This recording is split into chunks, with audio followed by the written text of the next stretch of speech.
शनी महाराज जयंतीनिमित्त गोंदूर रोड शनी मंदिर परिसरात भव्य महाप्रसाद वाटप।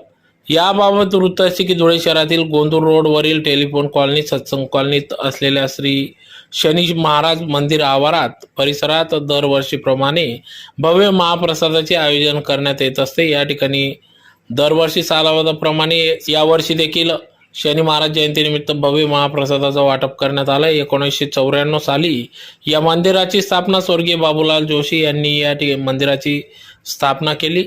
या ठिकाणी दरवर्षी सालाबादाप्रमाणे मोठ्या संख्येने भाविक भक्त येऊन शनी महाराजांचे दर्शन घेऊन या भव्य महाप्रसादाचा लाभ घेत असतात। तर या मंदिराचे पुजारी ताराचंद महाराज येथील मंदिराची देखरेख करीत असतात। तर या कार्यक्रमाप्रसंगी स्वर्गीय बाबूलाल जोशी यांचे पुत्र शंकर महाराज मनोभावे सेवा करीत असतात।